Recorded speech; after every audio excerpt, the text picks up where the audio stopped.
Hai Sobat Master, kembali lagi dengan aku Master Afrizal. Kali ini masih dalam video 1 jam beres UAS Matematika, Why Not? Edisi 2C. Nah, kali ini kita akan mencoba membahas gambaran soal mengenai UAS. Aku akan coba mengutip soalnya satu persatu, lalu kemudian membahasnya. Dan nanti silakan para Sobat Master untuk melihat kira-kira apakah metodenya, bagaimana langkah-langkahnya. Oke, kita mulai dari soal nomor 1. Di sini dikatakan kita disuruh mensketsakan grafik dari domain, grafik domain ya, dari fungsi Z sama dengan 2 per X min Y. Nah, kalau kita mengetahui fungsi seperti ini, berarti kemungkinan domainnya itu adalah X min Y tidak boleh sama dengan 0. Berarti ini kesimpulannya adalah garis Y itu nggak boleh sama dengan X. Nah, jadi domain dari fungsi multiple ubah ini adalah sebuah garis, sebuah daerah yang mengecualikan, garis Y sama dengan X. Jadi semua titik yang ada di garis ini bukan termasuk ke dalam domain. Berarti bagaimana kalau kita gambarkan? Mungkin kita gambarkan garis Y sama dengan X terlebih dahulu deh. Nah, mungkin garis Y sama dengan X wujudnya begini. Tapi Y sama dengan X ini tidak termasuk atau bukan merupakan bagian dari domain. Nah, sehingga kalau dia bukan merupakan bagian daripada domain, maka boleh dikatakan bahwa semua titik selain titik-titik yang ada di garis ini itu adalah domainnya. Berarti kita bisa menggunakan tipe garis atau tipe mengarsir area yang merupakan domain. Kita coba arsir deh. Nah, mungkin dari sana ke sini, terus kemudian ke sebelah sini. Nah, ini sepertinya adalah domainnya. Terus kita beri warna. Ini dia. Ini adalah daerah domain fungsinya. Domain dari fungsi f. Nah, jadi seperti itu. Berarti penulisannya gimana, Kak?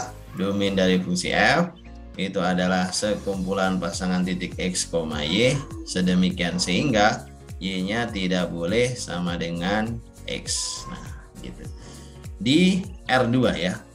Pastinya di R2. Oke, kita lanjut lagi ke soal selanjutnya. Soal nomor 2. Oke, soal nomor 2 kita capture terlebih dahulu.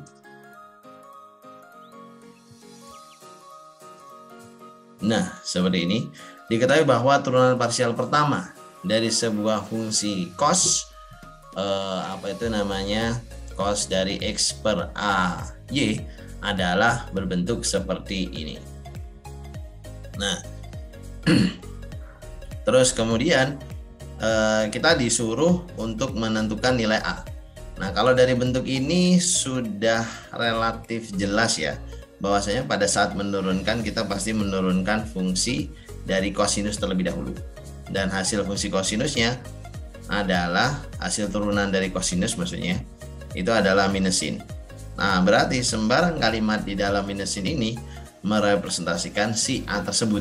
Ceritanya begitu. Berarti kalimat X per AY itu ya sama dengan X per AY di kasus ini sama dengan X per 3Y. Nah, ini apabila kita teliti dengan bentuknya. Nah, sehingga kalau kita mengeliminasi X dan Y, ketemulah kita fakta bahwa nilai A-nya ternyata sama dengan 3. Nah, ini adalah bentuk yang kurang lebih tidak terlalu sulit ya untuk diidentifikasi. Nah, karena A-nya 3 serta tidak ada cara lain kecuali itu, ya berarti nilai A kuadrat plus 1 sama dengan 9 ditambah 1. Ya, 9 ditambah dengan 1 hasilnya sama dengan 10. Nah, sehingga jawabannya untuk soal nomor 2 adalah 10. Oke, beres. Itu adalah soal nomor 2. Kita lanjut lagi ke soal nomor 3. Kita akan capture terlebih dahulu soalnya.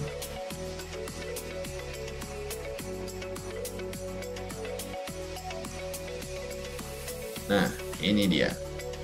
Oh wait, kita capture dengan lebih proper deh. Oke, dikatakan di sini jika limit dari X, Y yang mendekati 1,1 dari bentuk AX plus B akar Y per X kuadrat min Y dikatakan ada, jadi limitnya itu ada hasilnya. A lebih besar dari B, B kurang dari 0, maka A plus B yang mungkin adalah titik. Nah, berarti kalau kita menemui situasi kayak gini, alangkah baiknya apabila kita faktorkan terlebih dahulu salah satu dari ruas fungsinya. Nah, karena mungkin ketika ada ruas yang bisa difaktorkan, itu bisa menyederhanakan kalimatnya. Dan kita bisa membuka kemungkinan solusi dari situ.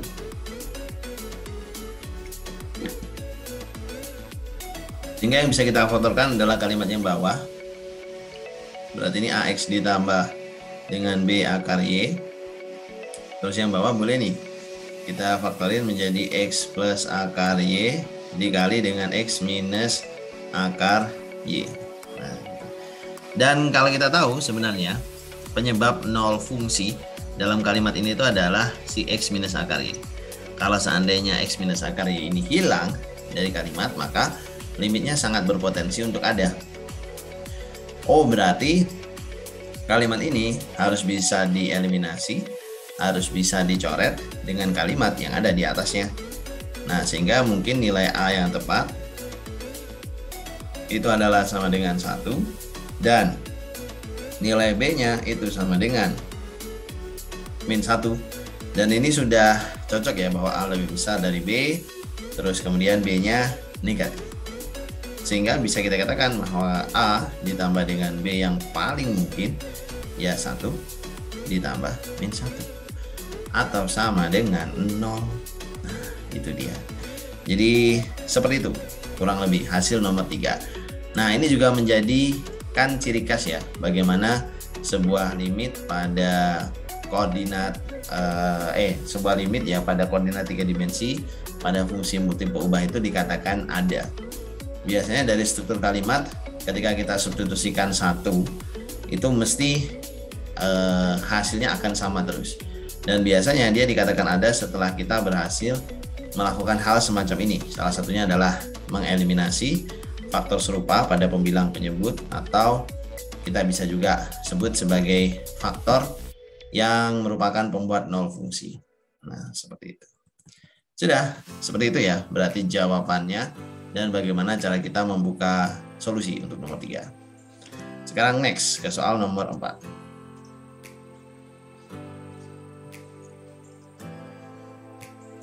Oke, ini adalah soal nomor 4. Diketahui bahwa vektor del F dari permukaan ini di titik ini adalah 3,5. Berapa turunan berarah dari fungsi tersebut di titik 1,1 dalam arah U seperti ini. Nah, untuk mencari tahu kita akan membuat terlebih dahulu kalimat del F ya dari vektor tersebut. Berarti ini kan sama aja kayak turunan parsial terhadap X, turunan parsial terhadap Y. Berarti ini sama dengan turunan parsial terhadap X adalah P kuadrat dikali Y, E pangkat XY. Udah. Terus kalau terhadap Y adalah P kuadrat. Oh, sorry. Ini segmen ini kuadrat nih. Nah, notasinya harus di atas. P kuadrat dikali X, E pangkat XY. Nah, terus kemudian kita masukkan 0,2 del F di 0,2. Berarti ini P kuadrat kali 2, yang ini P kuadrat kali 0. Iya, seperti itu ya. Nah, seperti itu. Berarti oke, ini seharusnya kita ralat ya soalnya. Turunan atau vektornya ada PX yang ada di belakang, sorry. Berarti ini P kuadratnya, berarti ini tadi turunannya belum selesai ya sepertinya. Yang tadi PX itu kita masih punya ditambah P. Nah, ini masih punya ditambah dengan P. Kalau yang PY sudah tidak ada. Nah, jadi tetap ini harus diralat. menjadi 3,0 ya. Oke, berarti kita masukkan aja. Ini jadinya P kuadrat dikali 2 dikali 1 ditambah dengan P.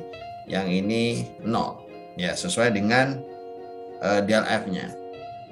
Terus kemudian berarti ini akan jadi 2P kuadrat ditambah P, 0. Hasilnya sama dengan 3,0. Sehingga satu-satunya P yang memenuhi sudah terlihat ya. Kemungkinan P-nya ya sama dengan 1. Kalau nggak 1 nggak bisa. Karena 2P kuadrat plus P. Kalau P-nya min 1, jadinya nanti 1. Bukan jadi 3. Nah, berarti P-nya 1. Oke, sudah beres. Terus kemudian berapakah turunan berarah dari fungsi tersebut di 1,1? Nah, untuk menemukan D dalam arah U dari vektor F di 1,1, berarti kita akan memasukkan del F di 1,1 dikalikan dengan vektor U-nya min 1,0. Nah, seharusnya begini. Atau berarti sama dengan del F 1,1 ya. P-nya kan 1. Oke. Berarti 1 kali 2 ditambah 1 3. 3,1 kali 1 1. Oh, bukan 3, 3E. 3E,1E. Nah, ini dikalikan aja dengan min 1,0. Sehingga nanti hasilnya sama dengan minus 3E ditambah dengan 0 ya. Iya. Atau sama dengan minus 3E. Nah, berarti sekian turunan berarahnya. Apakah artinya turunan berarah? Turunan berarah itu artinya kalau kita bergerak menuju ke arah itu, which is kalau di soal ini berarti menuju ke arah barat, itu ternyata kita mengalami penurunan. Sebab hasil turunan berarahnya yang bawah itu sama dengan minus. Terus berapa besar penurunannya setiap kita melangkah 1? Itu adalah sebesar minus 3E. Sudah selesai. Itu jawaban soal nomor 4.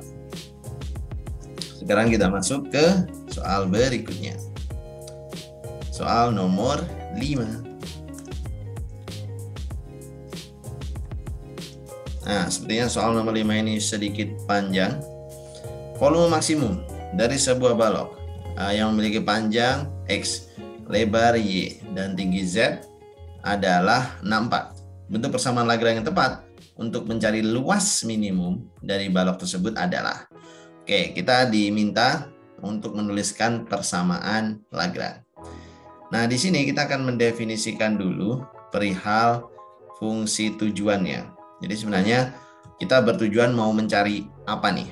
Nah, fungsi tujuannya adalah kita mau memaksimalkan, kita mau meminimumkan dari luas sebagai fungsi panjang kali lebar kali tinggi. Nah, balok tersebut ya, luas permukaannya panjang lebar tinggi ya berarti 2PL. Terus kemudian ditambah dengan 2PT ditambah dengan 2LT. Nah, itu fungsi tujuannya berarti harus ini. Dan kendala dari fungsi tujuan kita adalah kita sebut sebagai constraint, hambatan. Kondisi real yang membuat upaya kita menjadi tidak bisa unlimited. Tidak bisa kita kalau mau memperkecil volume ya kita kecilin aja dimensinya. Nggak bisa seperti itu. Nah, constraint-nya apa? Constraint-nya adalah si volume, yaitu V sebagai fungsi P, L, T. Dan kalimatnya itu sama dengan PLT. Hasilnya harus 64. Volumenya dikunci 64, cari luas terkecilnya. Nah, sehingga model daripada persamaan Lagrange yang bisa kita tuliskan yang mengikuti aturan Lagrange. Apa itu Kak aturan Lagrange? Jadi aturan Lagrange bilang bahwa del dari fungsi tujuan, del dari L sebagai fungsi PLT, ini sama dengan sebuah lambda dikalikan dengan del dari V sebagai fungsi PLT. Ya, seperti itu. Sehingga boleh jadi kita tuliskan ini adalah vektor LP, LL, LT.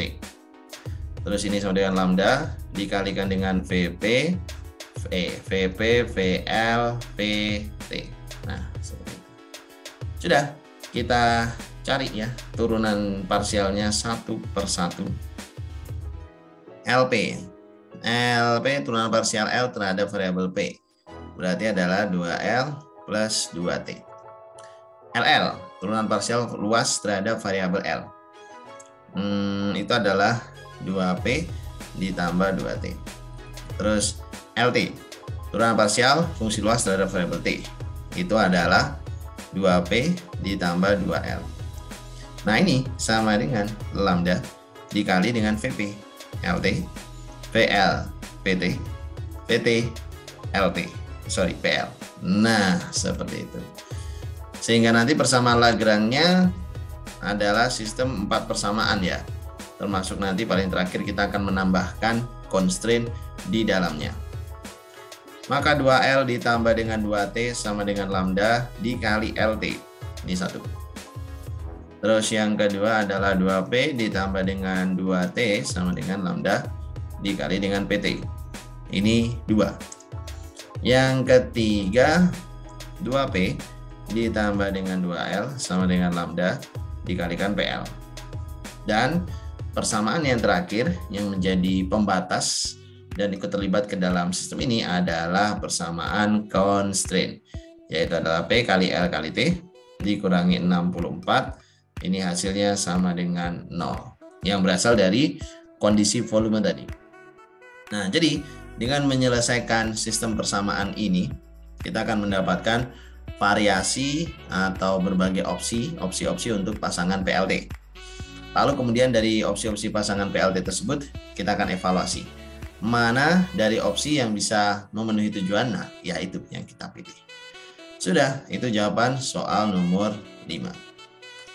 Kita lanjutkan lagi ke soal berikutnya. Ke soal nomor 6.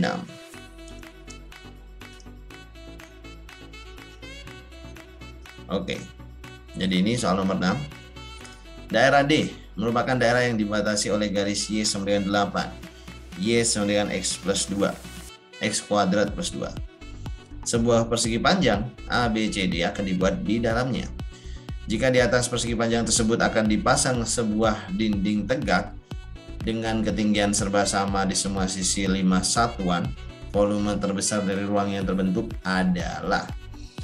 Kita berarti akan membangun istilahnya alasnya dulu, lalu kemudian kita bangunkan dinding, di extrude dinding seperti itu. Jadinya akan sebuah balok ya nanti, balok dengan tutup terbuka. Nah, tapi kita akan berfokus pada pembentukan alasnya terlebih dahulu. Nah, oke, ini misalkan Y, terus kemudian ini X. Gambar dari kurva X square plus 2 atau X kuadrat plus 2 itu bagaimana, Kak? Ya, berarti X kuadrat biasa, tapi kurvanya naik 2 buah satuan. Nah, jadi titik paling rendahnya ada di 2. Terus kemudian dibatasi juga dengan X sama dengan 8. Y sama dengan 8. Nah, berarti Y8 di sini ya. Y8. Nah, kita akan membuat persegi panjang nih di sini. Nah, tentunya agar volume yang diinginkan paling maksimum, persegi panjang yang harus terbentuk juga harus persegi panjang yang paling maksimum, paling gede. Entah itu nanti bentuknya akan seperti ini atau seperti apa, bebas. Nah, kita anggap aja, kita anggap sementara bentuk dari persegi panjangnya seperti ini. Dan dimensinya, misalkan jarak dari sini sampai sini adalah sebuah X. Oke. Terus jarak dari sini ke sini itu adalah sebuah Y. Nah, berarti lebarnya itu adalah 8 minus Y. 8 minus Y akan jadi lebar. Kalau panjangnya, sisi kanan kiri berarti 2 X ya. Atau kalau misalkan pusing bisa kita nyatakan semuanya dalam X. Jadi panjangnya tadi kita misalkan 2X, terus lebarnya sama dengan 8 minus Y. Nah, Y-nya itu kan tadi Y sama dengan X kuadrat plus 1. Oh, berarti ini bisa nih. Kita tuliskan sama dengan 8 min X kuadrat plus 1. Atau berarti lebarnya sama dengan 7 min X kuadrat. Sebagaimana kita tahu, memaksimumkan luas, ya berarti fungsi luas. Luas sama dengan 2X dikali 7 min X kuadrat. Nah, seperti itu. Harus kayak gini. Atau berarti sama dengan 14X minus 2X pangkat 3. Ini adalah luasnya. Dan ya sudah, untuk mencari luas maksimum mungkin kita akan turunkan sekali aja. Di sini kita tidak punya multivariabel ya, satu variabel saja. Ya sudah, kita turunkan sekali. Maka dl per dx itu untuk menjadi titik stasioner harus sama dengan 0. Ini sama dengan 14 minus 8x kuadrat. Nah, seperti itu. Berarti boleh dong kita katakan bahwa 8x kuadrat sama dengan 14. Sehingga x bisa jadi sama dengan plus minus akar dari 14 dibagi 8. Kalau x-nya menyatakan luas, berarti menyatakan besaran panjang, seharusnya lebih baik apabila x-nya positif ya. Sehingga kita hitung dulu akar dari 14 bagi 8, 1,32. Oh, berarti nilai x-nya sama dengan 1,32. Nah, ini x tunggal ya. Sepertinya ya inilah x yang paling maksimum. Sehingga nanti luasnya itu ya sama dengan 14 dikali 1,32 terus dikurangi 2 kali 1,32 pangkat 3. Dah. Atau berarti kita hitung dulu pakai kalkulator. 14 kali 1,32 dikurangi 2 dikalikan 1,32 pangkat 3. Hasilnya adalah 13,88 satuan. Nah, karena ini luas terbesar, maka dia akan men-trigger munculnya nilai volume terbesar juga. Nah, berarti volume terbesar yang bisa terbentuk ketika di atasnya dipasang dinding 555, ya berarti luas kali tinggi. Berarti ini 13,88 dikali 5, seperti itu. Berapa nih hasilnya? Hasilnya adalah 69,4. Seperti itu. Nah, ini adalah salah satu contoh permasalahan untuk optimasi. Sebenarnya kita boleh-boleh aja menggunakan optimasi dua variabel. Kita boleh juga menggunakan optimasi satu variabel.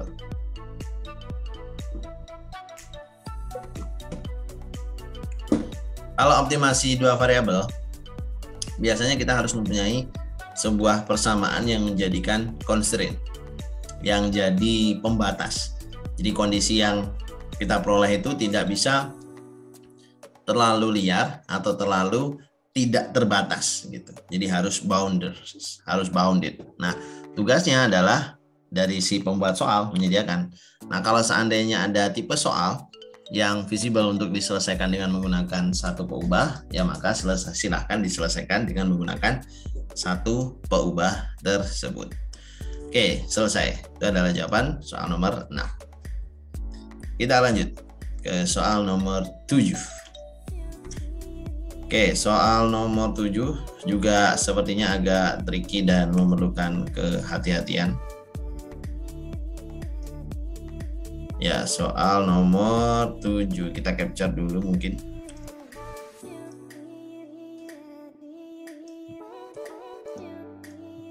Ini dia. Jadi daerah P adalah daerah persegi panjang dengan titik sudut ini. Terus kemudian tentukan nilai dari double integral seperti ini. Ini fungsi floor ya.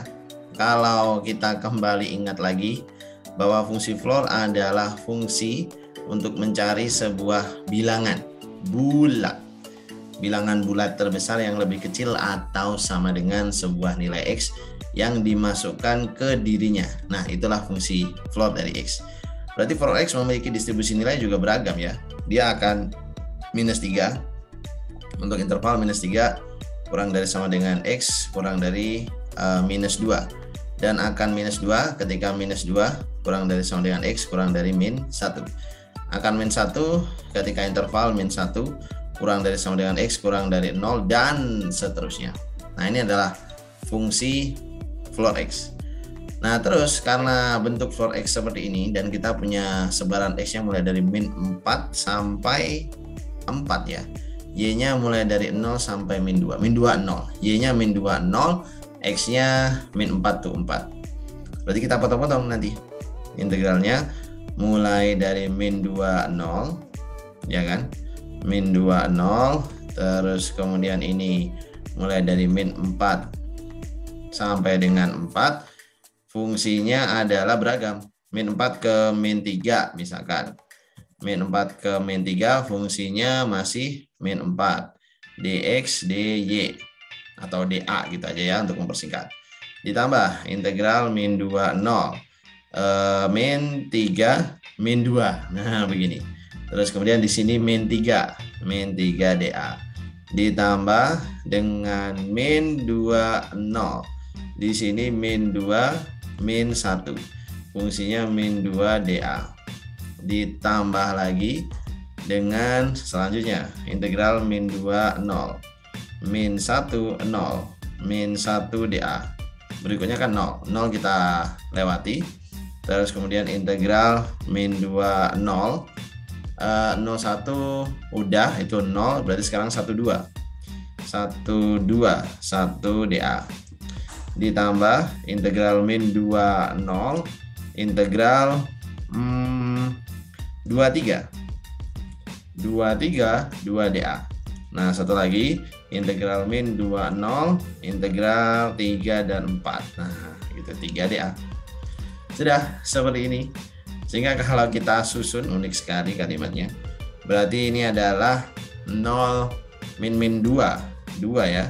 2 dikalikan dengan -3 -4 1, terus dikali -4, ditambah dengan 2 kali 1 masih sama dikalikan -3, ditambah dengan 2 kali 1 kali -2, ditambah 2 kali 1 kali -1, tambah 2 kali 1 kali 1, tambah 2 kali 2 2 kali 1 kali 2, tambah 2 kali 1 kali 3. Nah, itu dia. Dan hasilnya berapa nih, Kak? 21 ini coret ya, ini sepasang 0, ini sepasang 0, ini sepasang 0, berarti hasilnya adalah -8. Jadi seperti itu hasil integralnya. Nah, teman-teman, berarti sobat-sobat master sekalian harus ingat bahwa ada materi yang bisa kita pakai. Tetap kita pakai di semester kali ini yang berasal dari semester 1. Oke, kita lanjut lagi ke soal nomor 8. Ya, kita lanjut lagi ke soal nomor 8. Kita capture terlebih dahulu soalnya.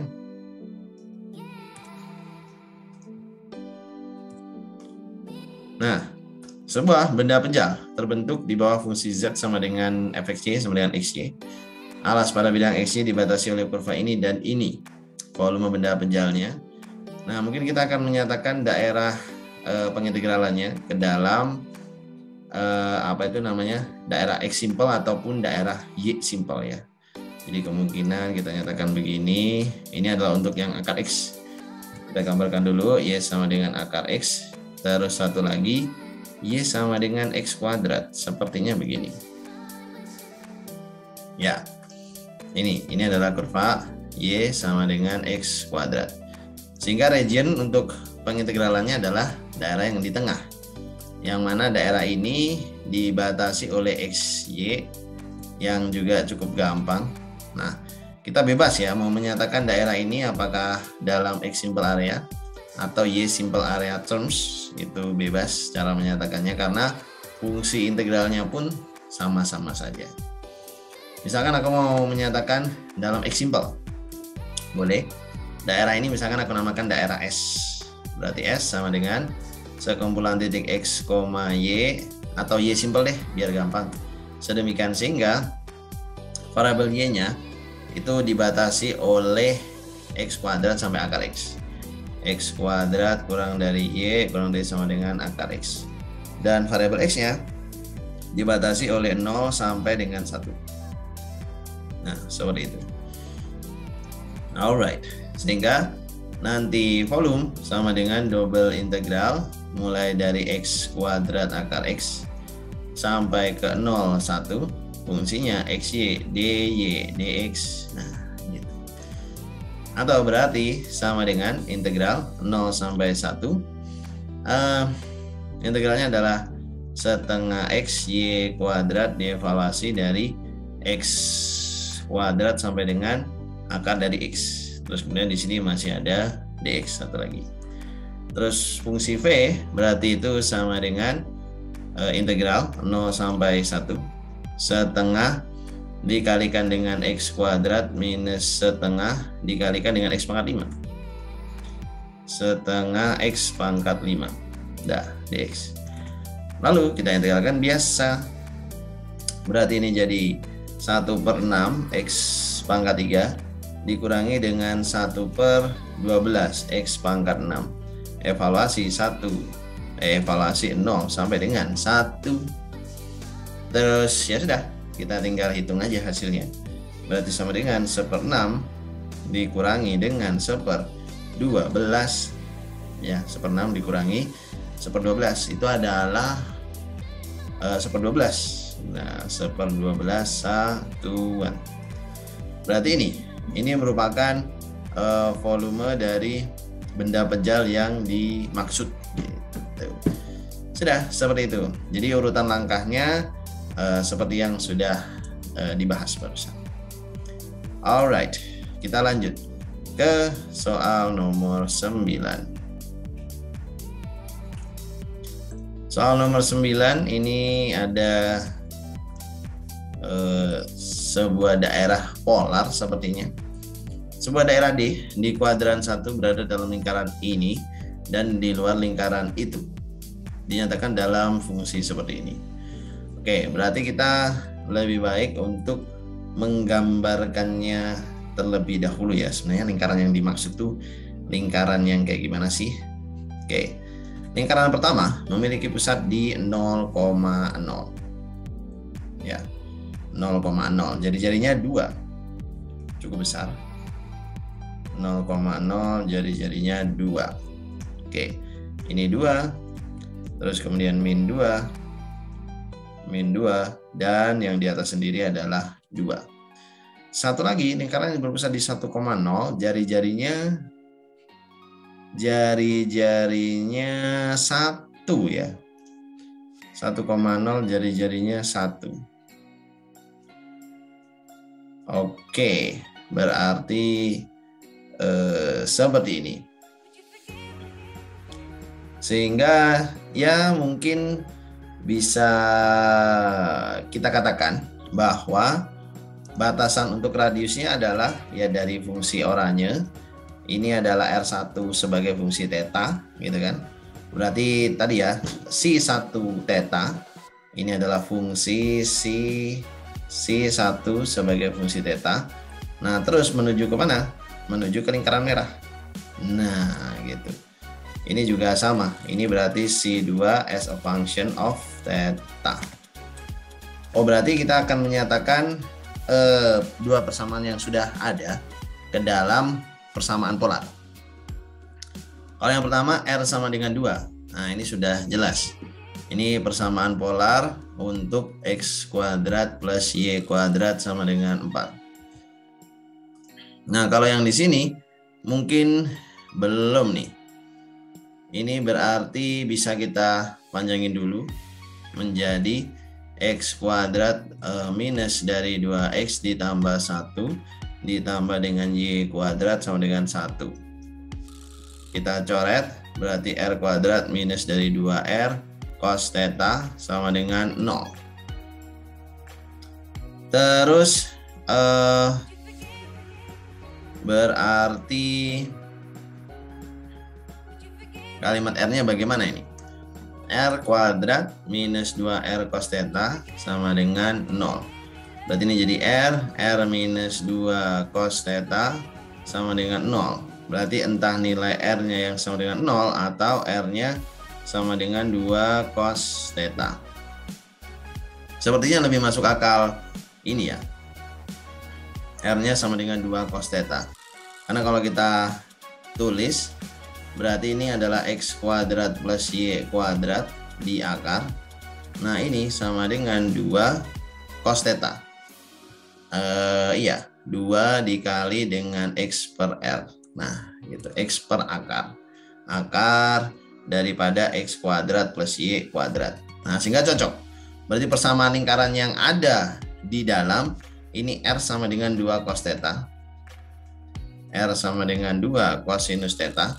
Yang ada di luar itu adalah R sama dengan 2. Nah, gitu. Sehingga kalau ditanya pada nilai alfa sama beta, alfa betanya berapa Kak? Kalau alfa ya 0 ya. Sampai alfanya 0, betanya 2pi. Full. Berputar 360 derajat. Seperti itu. Sehingga fungsi C1 dalam nilai 0 terus kemudian dibagi dengan betanya 2pi dikali C2 dalam nilai 0 itu berarti akan jadi sama dengan C1 theta dalam fungsi 0. C1 nya batas bawah, berarti 2 dikalikan dengan cos 0 dibagi dengan 2pi dikalikan dengan C2. C2 dalam fungsi theta kan tadi dia fungsinya R sama dengan 2, berarti ya tetap 2. Berarti ini sama dengan 2 dibagi dengan 4pi atau sama dengan 1/2pi. Sudah. Itu adalah nilai perbandingannya untuk soal nomor 9. Alright. Sudah, kita masuk ke soal berikutnya, yaitu adalah soal nomor 10. Oke, soal nomor 10 sepertinya sedikit menyinggung mengenai persamaan diferensial. Nah, jadi solusi khusus dari persamaan diferensial ini adalah, nah kalau kita punya persamaan diferensial yang homogen, pasti kita akan membuat persamaan karakteristik terlebih dahulu. Jadinya R kuadrat minus daripada R dikurangi 6 sama dengan 0. Berarti ini R ditambah dengan berapa ini? Tambah 2. Terus kemudian R minus 3, hasilnya sama dengan 0. Sehingga nanti R1 sama dengan minus 2, R2 sama dengan 3. Sehingga Y sama dengan C1E pangkat min 2X ditambah C2E pangkat 3X. Nah ini akan jadi bentuk solusi umumnya. Dikatakan bahwa Y0 itu nilainya 2. Y0 sama dengan 2, itu sama dengan C1 tambah C2. Oke. Terus Y aksen 0, Y aksen X juga akan kita cari ya. Ini sama dengan minus 2C1E min 2X. Terus kemudian ditambah 3 C2E pangkat 3X. Seperti itu. Maka Y aksen pada saat 0 sama dengan minus 2C1 tambah 3C2, hasilnya 3. Kita tambahin dengan persamaan yang berwarna merah, kita bawa ke sini juga dengan dikali 2 ya. 2C1 tambah 2C2, hasilnya 4. Terus kemudian kita eliminasi, kita jumlahkan saja keduanya.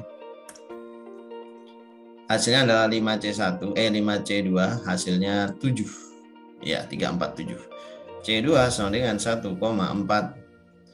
Berarti C1 udah pasti 0,6. Nah, sehingga bentuk daripada solusi yang khususnya dari persamaan diferensial ini adalah Y sama dengan 0,6 E min 2X ditambah 1,4 E pangkat 3X. Nah, seperti itu. Jadi upaya untuk mencari solusi umum itu mengikuti persamaan karakteristik.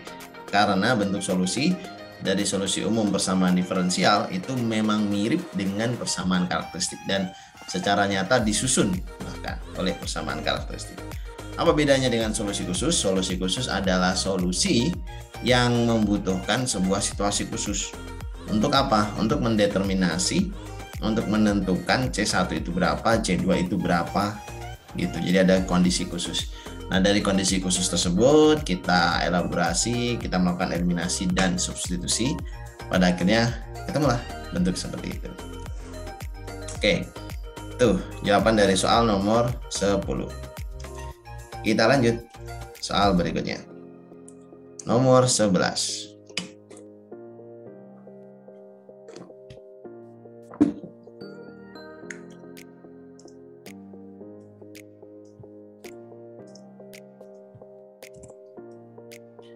Diberikan fungsi multiple ubah f(x, y, z) sama dengan bentuk ini. Nilai dari divergensi f adalah, atau bentuk ya, bentuk dari divergensi f. Kalau kalian jeli, divergensi f itu adalah hasil dot product antara vektor del dengan vektor f. Oke ya. Jadi f ini kan adalah sebuah medan vektor di ruang. Berarti ini adalah dot product antara do per do x, do per do y, terus kemudian do per do z. Ini dikalikan dot dengan vektor f. Nah, kalau kita tuliskan, semestinya vektor f ini ada i sama j ya. Nah, mungkin ada koreksi nih. Di sini ada i-nya, di sini ada j-nya. Jadi del dikalikan dengan vektor f. Berarti vektor f-nya ya tulisin aja. Ada x kuadrat z, terus kemudian ada y pangkat 4 z pangkat 3 sama satu lagi 0. Nah, ini tinggal kita kerjakan. Berarti sama dengan turunan parsial dari x kuadrat z itu adalah 2x kali z. Terus kemudian ditambah turunan parsial dari y pangkat 4 z pangkat 3 itu adalah 4y pangkat 3 z pangkat 3. Dan ditambah dengan turunan parsial 0 tetap 0. Jadi bentuk dari divergensi f itu adalah sebuah skalar 2xz ditambah 4y pangkat 3 z pangkat 3. Nah, ini bentuk daripada divergensi f. Sudah selesai. Itu soal nomor 11. Masih cukup mudah. Kita lanjut ke soal nomor 12.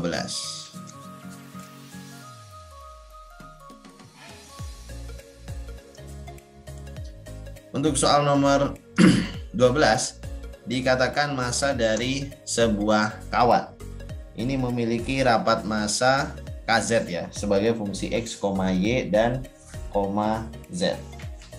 Nah, dengan rapat massa tersebut dengan k bilangan real memiliki bentuk helix. Nah, dan helix parametrisasi untuk helix C itu adalah x sama dengan min 3 sin t dan y sama dengan 3 cos t dan z sama dengan 4t. Berapakah nilai daripada massanya? Nah, untuk menentukan massa kita bisa menggunakan persamaan integral garis ya. Ya, integral garis. Jadi integral garisnya bagaimana, Kak? Bentuknya ya kalau ada 3 begini gampang aja. Berarti weight. Jadi ini sepertinya x-nya kan min 3 sin t. Y-nya kan 3 cos t, ini harus diralat ya. Sepertinya ini 2. Ini juga 2 nih. Nah, bukan 3. Jadi persamaannya x sama dengan minus 2 sin t.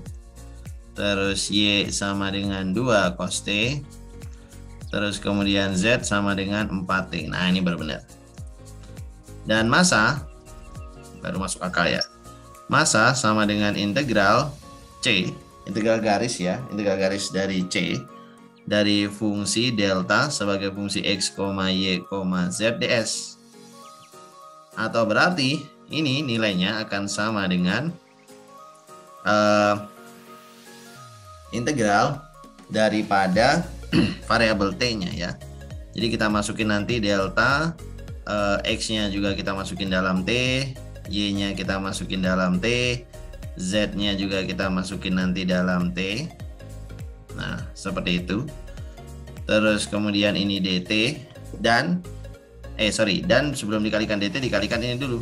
Akar daripada x aksen t kuadrat ditambah y aksen t kuadrat ditambah dengan z aksen t kuadrat. Nah, baru kita selipin dt paling terakhir gitu. Cuman mungkin ini parameterisasinya kurang ya, mulai dari T berapa sampai T berapa. Ya sudah, kita cari aja hasil integralnya nanti. Untuk batas integral tentunya bisa dicari sendiri ya, kita anggap dari T1 sampai dengan T2. Nah, oke, sudah. Jadi kita masukin, maka massa sama dengan integral dari KZ dikalikan dengan akar dari X aksen, berarti 2 cos T, 2 cos T kuadrat, 4 dari cos kuadrat T, ditambah dengan Y aksen, 2 cos T, turunannya adalah min 2 sin T, dikuadratin 4 sin kuadrat T, 4 sin kuadrat T, ditambah dengan Z aksen, yaitu 4, ya kan, 4 dikuadratin berarti ini 16. Nah, seperti itu. Terus kemudian di sini dt. Oke, berarti ini jadi integral daripada KZ. Kita nggak tahu K-nya berapa, Z-nya berapa. Akar dari, nah ini bisa disederhanakan nih. Akar daripada 4 dikali dengan cos kuadrat T ditambah dengan sin kuadrat T. Terus kemudian ditambah 16 dt. Nah, gitu. Terus berarti ini sama dengan K kali Z. Z-nya 4T ya. Integral dari 4 TK kali 4T dikali dengan akar. Ini nilainya 1 nih. Nah, ini nilainya 1. Berarti 4 ditambah 20. 4 tambah 16. Nah, akar 20 dt. Dah, seperti itu. Berarti ini nanti akan sama dengan integral dari 4K akar 20 T dt. Nah, gitu. Atau berarti sama dengan 2K akar 20 T kuadrat ditambah dengan sebuah C kalau merupakan integral tak tentu. Kalau integral tentu misalkan parameterisasinya dari berapa sampai berapa ya kita evaluasi aja. Mulai dari awal 0 misalkan sampai T1. Tinggal nanti T-nya dimasukkan dan selesai. Nah, itu cara menghitung massa dari sebuah kawat yang bentuknya heliks. Kalau memang ada kerapatan massa sebagai fungsi panjang kawat, ya berarti tinggal kita gunakan. Sudah, beres. Itu soal nomor 12. Kita lanjut ke soal berikutnya. Soal 13. Oke, soal 13 membahas terkait dengan medan vektor konservatif. Diberikan dua buah medan vektor, F1XY dan F2XY ya. Ini mungkin kita harus koreksi F2XY yang kedua. Manakah di antara kedua medan vektor tersebut yang merupakan medan vektor konservatif? Jadi medan vektor Fxy itu baru boleh dikatakan konservatif. Oh gini, Fxy sama dengan M dalam X, Y I hat ditambah dengan N dalam X, Y J hat. Ini dikatakan konservatif. Dikatakan konservatif apabila kalimat do M per do Y, nah ini sama dengan do N per do X. Ya, seperti itu parameternya. Ya sudah, berarti kita tentukan ya.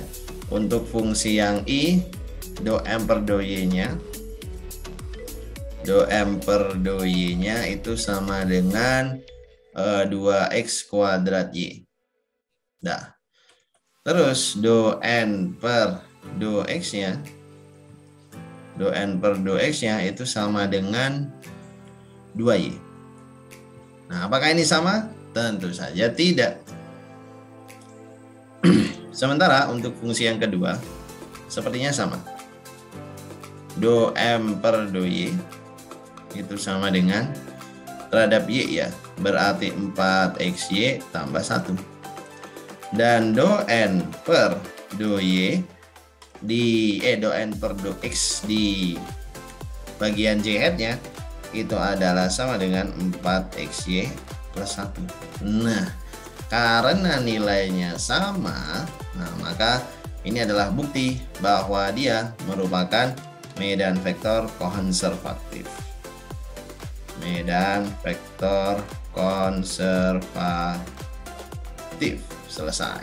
Ya, seperti itu. Alright, itu jawaban soal nomor 13. Sekarang kita masuk ke soal nomor 14.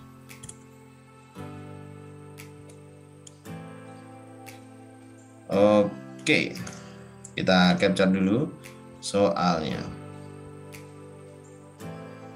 Nah, jadi soal nomor 14 membahas masalah ukuran kecenderungan sirkulasi fluida di sekitar sebuah permukaan.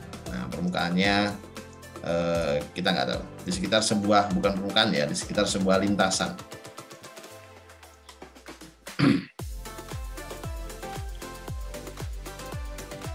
Nah, ini dia. Diberikan fungsi atau medan vektor seperti ini. Itu besar sirkulasi di sekitar C jika C merupakan garis batas bagi persegi. Nah, yang titik-titiknya adalah seperti itu. Berarti kalau kita gambarkan, ya maka itu persegi yang panjangnya 1, terus panjang sisinya 1, dah. Berarti bentuk perseginya begini. Nah, kayak gitu. Nah, jadi arah-arahnya ya mungkin seperti ini, ukuran kecenderungan rotasi dari permukaan F dengan ya dari medan vektor F di sekitar persegi ini. Nah, ukuran kecenderungan rotasi itu dijelaskan di buku dengan menggunakan istilah ini ya, integral closed loop dari C dari F dikalikan dot dengan vektor T terus kemudian ds.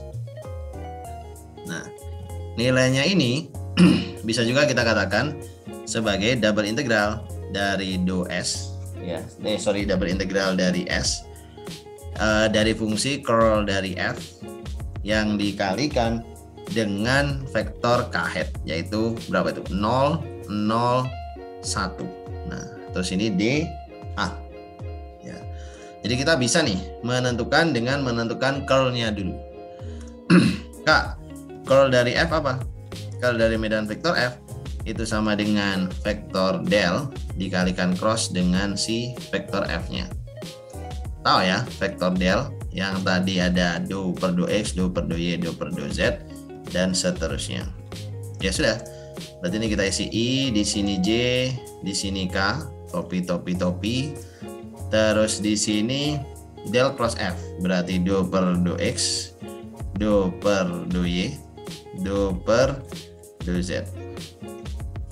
Terus kemudian di sini fungsinya E kuadrat plus Y kuadrat min, ya ini min 2XY, terus ini 0. Oke, kita akan melakukan perkalian cross dengan mengcopy dua kolom pertama IJ, terus kemudian do per do X, do per do Y. Terus ini X kuadrat plus Y kuadrat sama satu lagi adalah minus 2XY. Nah, sepertinya hasil kali yang ada itu yang K hat ya. Kalau K hat itu ada, kalau I hat kayaknya mah nggak ada kayaknya. Ini ya perkalian I hat 0, J hat ada, K hat ada, ya K hat ada. Oke, terus kemudian yang miring ke kiri, yang minus K hat ada, terus kemudian I hat ada, J-nya 0. Oh, berarti I juga ada di curl F. Berarti curl F adalah yang I dulu ya. Do per do Z dari itu 0 diminusin, berarti minus 0 I hat. Oke. Minus 0 I hat. Terus kemudian yang J hat yang positif ini 0 juga, sama satu lagi J hat do per do X 0 juga. Nah, J hat. Yang K hat apakah ada? Ada. Minus 2Y, satu lagi minus 2Y. Nah, ini K hat. Nah, sehingga boleh kita katakan bahwa curl F, curl daripada F itu adalah minus 4Y K hat. Untuk case ini seperti ini. Berarti kalau kita tanya ukuran kecenderungan rotasional di sekitar kurva C dari medan vektor atau fluida F, itu sama dengan ya double integral mulai dari bebas sih, X-nya 01, Y-nya juga 01 juga kan, karena toh persegi. Curl F dikalikan K, ini berarti ya vektor 0, 0 minus 4Y dikali dengan 0, 0, 1. Nah, terus ini DY dulu deh, baru DX boleh. Sudah, seperti ini ukuran kecenderungan rotasi di sekitar kurva C. Atau berarti double integral 01, 01 minus 4Y dy dx ya. Nah, sudah. Kita hitung aja. Integral 01 minus 2Y kuadrat dievaluasi 01 dx. Berikutnya berarti ini sama dengan, kita tulis orange aja, integral 01 minus 2 dx. Berarti nanti kalau kita beneran integralin lagi, hasilnya adalah minus 2 kali 1 min 0, hasilnya minus 2. Nah, jadi ukuran kecenderungan rotasional sebuah fluida yang dinyatakan ke dalam medan vektor F di sekitar kurva tertutup C itu adalah minus 2. Nah, gitu. Jadi ya, kita katakan minus 2.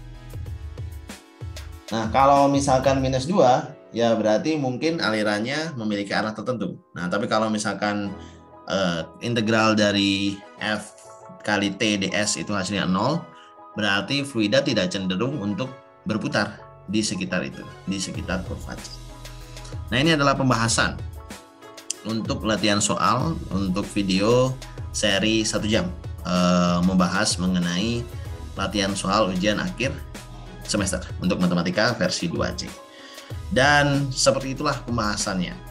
Nah, buat kalian para sobat master sekalian, kalau kepo gimana caranya bisa tepat dan cepat dalam mengidentifikasi setiap apa yang dibutuhkan ketika kita mengerjakan soal, kalian bisa langsung pantengin. Langsung pantengin aja, langsung kepoin aja Instagramnya Master TPB, terus kemudian websitenya juga. Dan mungkin kalau ada yang mau main-main ke Office Master TPB juga boleh. Nah, jadi seperti itu. Mungkin suatu saat kita bisa ketemu lagi untuk belajar lagi, berjumpa lagi, diskusi mengenai hal-hal serupa. Dan aku Master Afrizal pamit, sampai jumpa di video selanjutnya.